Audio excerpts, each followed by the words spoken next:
Bogota, Reuters. Colombia's presidential election on Sunday will decide the future of peace, with Marxist rebels and the nation's economic model as candidates from across the political spectrum compete with promises of jobs, safer streets and a crackdown on graft. Colombian presidential candidates Gustavo Petro, Ivan Duque, German Vargas Lleras, Sergio Fajardo and Humberto de la Calle posed for a picture during a presidential debate at El Tiempo newspaper in Bogota, Colombia, May 24, 2018. Reuters. Henry Romero. Right-wing contender Ivan Duque, a protege of former President Álvaro Uribe, has long been polling ahead of five other candidates with about 40% of the vote. Running second with about 30% is leftist former M19 rebel Gustavo Petro, a combative populist who has galvanized support from millions of young people fed up with Colombia's right-wing status quo. If no candidate gets over 50%, the top two will go to a second round on June 17. Unreliable polls mean centrist Sergio Fajardo and center-right German Vargas may have a shot. At stake is whether Latin America's fourth-largest economy will abandon its traditionally market-friendly posture, as well as the future of the peace deal with Revolutionary Armed Forces of Colombia (FARC) rebels.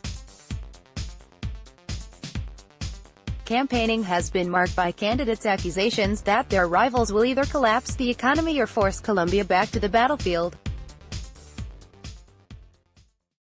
These elections are among the most important we've lived since we've had a political consciousness, said Jorge Valderrama, who manages Colombia, Central America and the Caribbean for head of BNP Paribas. The country's model is going to be decided. Business-friendly Duque has promised to overhaul the peace accord signed in 2016 with the FARC, appealing to those who say the deal was too lenient and want former guerrilla commanders jailed for crimes committed during their half-century insurgency. Duque also pledges to reduce corporate taxes, exempt capital goods imports and support the development of oil and mining projects to help reinvigorate growth. Petro, by contrast, has promised a complete overhaul of the economy to take power away from the social and political elites he says have dominated Colombia too long. His tax changes would raise duties on dividends, eliminate loopholes and hike charges on unproductive land.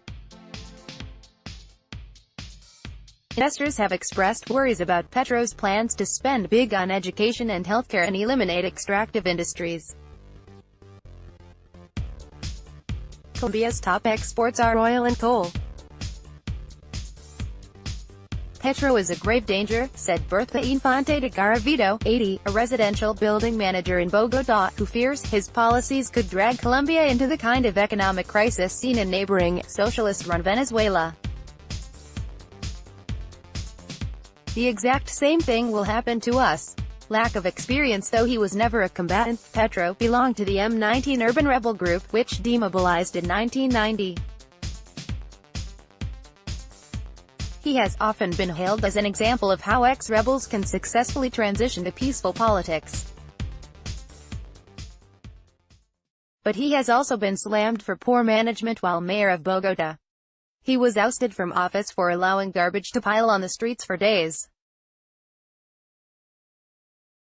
Given that, Fajardo may be able to win enough support from centrists who dislike Petro to reach the second round.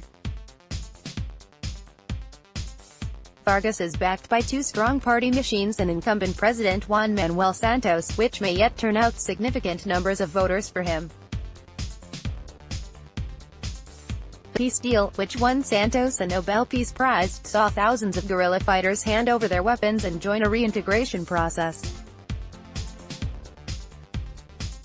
But Vargas has an abrasive public image and a lack of charisma that puts off many voters. Duque, 41, is seen as more personable but has been dismissed by many as too young and inexperienced to run a nation of 50 million people with a struggling $324 billion economy.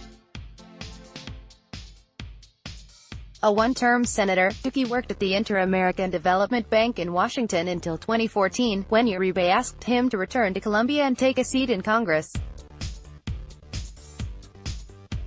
Analysts worry his tax cuts could create a revenue gap, and some believe he will be heavily influenced by Uribe, known for his harsh offensives against the FARC and presiding over a buoyant economy during his 2002 to 2010 administration.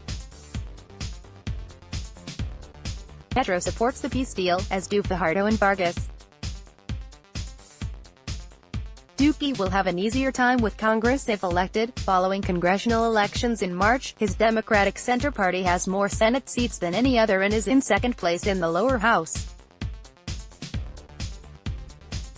Petro's party has only 6 seats in Congress, and he would face an uphill battle to pass legislation.